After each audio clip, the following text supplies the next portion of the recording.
In the heart of Austin, Texas, a city known for its vibrant music scene and outdoor adventures, a rising star in the world of cycling met a tragic end. On a warm evening in May 2022, 25-year-old Anna Moriah Wilson, affectionately known as Mo, was gunned down in a friend's apartment. What seemed like a random act of violence would unravel into a tale of jealousy, betrayal, and a desperate flight from justice. This is the story of how forensic science and relentless detective work brought a killer to account. Moriah Wilson was a force in the gravel cycling community. Born in 1996 in Littleton, New Hampshire, and raised in the small town of Kirby, Vermont, Mo came from a family of athletes. Her parents, Eric and Karen Wilson, encouraged her love for the outdoors. She excelled in alpine skiing at Burke Mountain Academy before shifting her focus to cycling during her time at Dartmouth College, where she earned a degree in engineering in 2019. After college, Mo moved to San Francisco and worked as a demand planner for Specialized bicycles, but her true passion was racing. Gravel cycling, a grueling blend of road and off-road biking, suited her perfectly. In April 2022, she dominated the Belgian Waffle Ride in California, winning by a staggering 25 minutes. Deciding to go pro full-time, Mo quit her job and set her sights on the Gravel Locos race in Hico, Texas. To prepare, she traveled to Austin, staying with her friend Kaitlin in a quiet East Austin neighborhood on Maple Avenue. Austin was more than just a stopover for Mo. It was home to a tight-knit cycling community, including professional cyclist Colin Strickland. Strickland, 36, was a prominent figure in the gravel scene, known for his competitive edge and laid-back persona. He and Mo had met through racing circles, and during a brief break in his long-term relationship, they shared a short romantic fling in the fall of 2021. Though it ended amicably, they remained friends. Strickland's on and off girlfriend was Kaitlin Marie Armstrong, a 34-year-old yoga instructor and licensed real estate agent. Born in Livonia, Michigan, Kaitlin had graduated from Stevenson High School in 2005 and studied at Eastern Michigan University. She and Colin lived together in Austin, even sharing a business venture. But their relationship was turbulent, marked by breaks and reconciliations. When Kaitlin discovered Colin's involvement with Mo, jealousy simmered beneath the surface. On May 11th, 2022, the day started innocently enough. Mo arrived in Austin, excited for the upcoming race. Colin picked her up in his truck around 5 p.m., and they headed to Deep Eddy Pool for a swim. Afterward, they grabbed burgers at Pool Burger nearby. Surveillance footage from the area captured their lighthearted outing, no signs of trouble. Colin dropped Mo off at Kaitlin Cash's apartment around 8:30 p.m., insisting he never entered the home. Mo texted Kaitlin that she was back, planning to relax before the big event. Kaitlin, a close friend and fellow cyclist, was out having dinner with friends that evening. She returned home just before 10 p.m., expecting to find Mo unwinding. Instead, she walked into a nightmare. The front door was unlocked, a detail that struck Kaitlin as odd. Inside, she found Mo lying on the bathroom floor in a pool of blood, unresponsive. Panic set in. Kaitlin dialed 911, her voice trembling as she described the scene. "My friend is staying with me, and I just walked in, and she's lying on the bathroom floor and there's blood everywhere. I don't know what happened." While on the line, Kaitlin performed CPR, desperately trying to revive her friend. "She's not breathing," she cried to the dispatcher.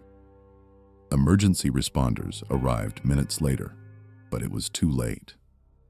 Mo had been shot multiple times, twice in the head and once through the heart. She was pronounced dead at 10:16 p.m. A neighbor's surveillance camera had captured chilling audio from around 9:30 p.m. A woman's terrified screams, followed by 3 distinct gunshots. Pow, pow, pow. No video showed the shooter, but the timeline aligned perfectly with the murder. Austin Police Department detectives arrived swiftly. The lead investigator, Detective Richard Spittler, a seasoned officer, but relatively new to homicide cases, took charge. The apartment was secured, and forensics teams began processing the scene. Mo's body lay supine on the tile floor, blood spatter indicating she had been attacked while resting or sleeping. An autopsy later confirmed the cause of death: homicide by gunshot wounds. The bullets were 9mm, fired at close range. One peculiar detail: Mo's high-end gravel bike was missing from inside the apartment, but was soon found discarded in nearby bushes. Why would a killer take the bike and then abandon it? Investigators swabbed it for DNA and fingerprints. Shell casings littered the floor, 3 in total, all from a 9mm handgun. Ballistics experts collected them for analysis. No forced entry suggested the killer might have been let in or had snuck through an unlocked door. Kaitlin mentioned that Mo had been out with Colin Strickland earlier, providing the first lead. Detectives interviewed Colin the next day. Initially, he downplayed his relationship with Mo, claiming they were just friends. But under pressure, he admitted to the brief romance and ongoing communication. To hide it from Kaitlin Armstrong, he had saved Mo's number under a fake name and deleted texts. Colin revealed something crucial. He had recently purchased 2 9mm handguns, one for himself and one for Armstrong, a SIG Sauer P365. Kaitlin had even gone to a shooting range with her sister Christine to practice. An anonymous tipster called in, reporting that in January 2022, Kaitlin had discovered Colin's fling with Mo and flew into a rage. She was shaking in anger, the tipster said. Kaitlin told me she wanted to kill her and had just bought a gun. Surveillance video from a neighbor's camera showed a black Jeep Grand Cherokee circling the block around 9:25 p.m., just before the shots. The vehicle matched Kaitlin's. Police brought her in for questioning on May 12th, using an old misdemeanor warrant for unpaid Botox treatments as a pretext.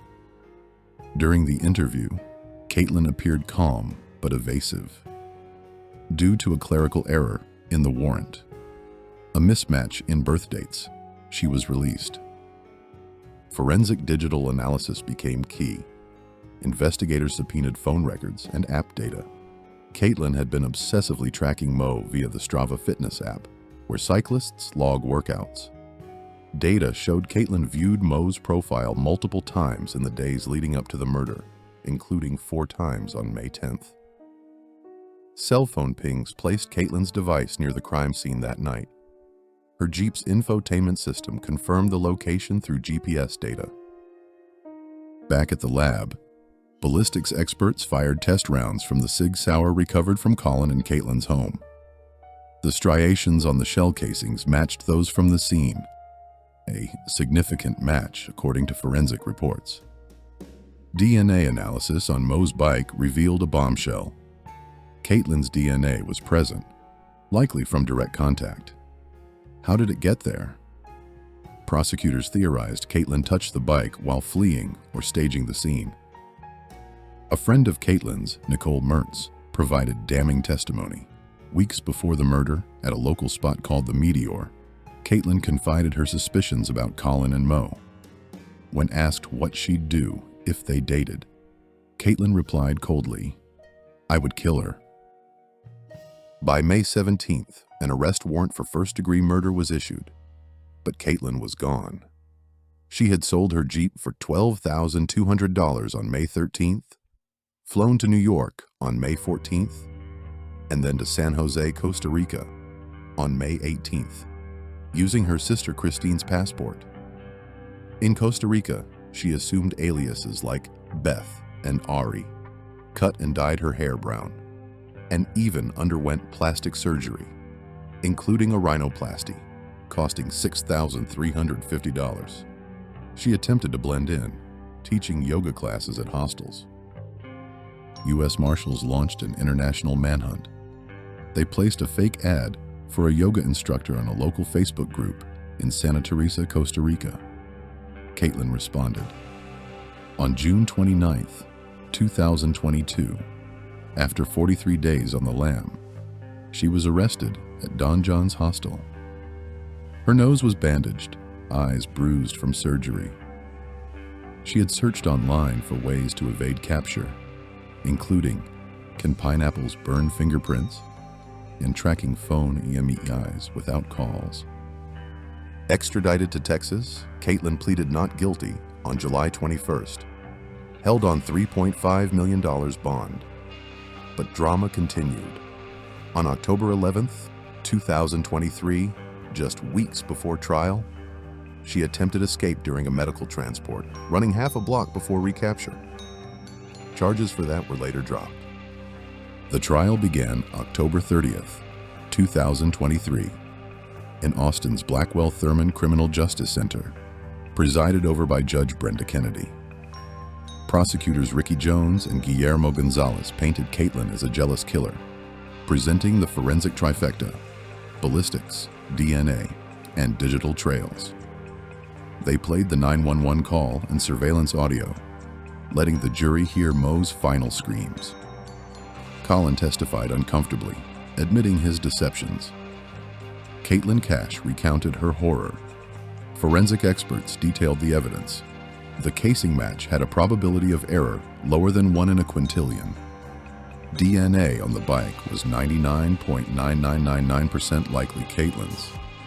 Defense attorney Jeffrey Puryear argued circumstantial evidence and no direct witnesses, suggesting contamination or transfer of DNA via Colin's shared bike. After 2 weeks on November 16th, the jury deliberated for just over 2 hours. Verdict: guilty of first-degree murder. Sentencing followed swiftly. 90 years in prison, eligible for parole after 30. Kaitlin showed no emotion as Mo's family delivered impact statements. "You stole our daughter's future," Karen Wilson said tearfully. In the wake of tragedy, Mo's legacy endures. Her family founded the Moriah Wilson Foundation, promoting access to sports and recreation. Kaitlin Armstrong now serves her sentence at the Dr. Lane Murray Unit in Gatesville, Texas. Her appeal was denied. This case highlights how forensic science, from ballistics to digital footprints, can pierce the veil of deception. In Austin, a community mourns, but justice prevails. If you have thoughts on this case or suggestions for future episodes, drop them in the comments below. Remember to like, share, and subscribe for more true crime content. Stay safe out there, and I'll see you in the next video.